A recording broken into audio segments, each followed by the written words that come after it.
18 લાઈવમાં આપનું સ્વાગત છે। રાજકોટ જિલ્લાના ઉપલેટામાં થોડા દિવસ પહેલા પત્રિકા વાયરલ મામલો। પત્રિકા વાયરલ થતા પોલીસ પહોંચી અશોક લાડાણીને ઘેર। મિત્રએ સોશિયલ મીડિયા મારફત અશોક લાડાણીને મેસેજ કરેલ હોય પોલીસ ઘરે પહોંચી કોઈ પણ કારણોસર પોલીસે અશોક લાડાણીના ઘરે પહોંચી અને પોલીસ સ્ટેશન લઈ ગઈ। ભાજપના નેતા રવિ માકડિયાના કહેવાથી મારી ધરપકડ કરી।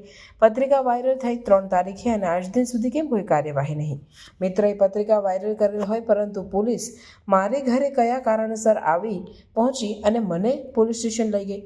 યોગ્ય તપાસ થાય અને આની તપાસ કરાય। મને માનસિક ટોર્ચર પોલીસ શા માટે કર્યો? જિલ્લા ભાજપ મહામંત્રી રવિ માકડિયા પક્ષ વિરોધી પ્રવૃત્તિ કરતો હોવા છતાં કેમ પક્ષ કોઈ કાર્યવાહી નથી કરતો? વાયરલ પત્રિકાને લઈ ઉપલેટામાં ચર્ચાઓ શરૂ। મારું નામ અશોકભાઈ વલ્લભભાઈ લાડાણી, રહેવાનું પ્લેટિનિયમ એપાર્ટમેન્ટ ઉપલેટા। બાબત એ હતી કે તારીખ 3/3/25 ના રોજ 6:15 કલાકે મારી ગેરહાજરીમાં ઉપલેટા પોલીસ સ્ટેશનમાંથી મારી ઘેરે પોલીસ આવતા બૈરાઓની હાજરીમાં કોઈ લેડીઝ પોલીસ પણ ભેગી હતી નહીં। અને બાબત એવી હતી કે સોશિયલ મીડિયા મારફત મારા મિત્રએ મને મેસેજ વાયરલ કરેલો, મેં બીજા મિત્રને આપેલો। એ દરમિયાન પોલીસે મારી ઘરે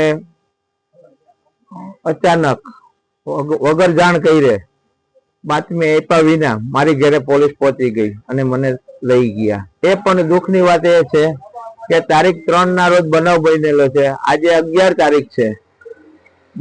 8 દિવસ થવા આવ્યા છતાંય દૂધનું દૂધ અને પાણીની પાણું પશુ પોલીસે કાર્યવાહી કરેલ નથી। આ મારી માગણી છે।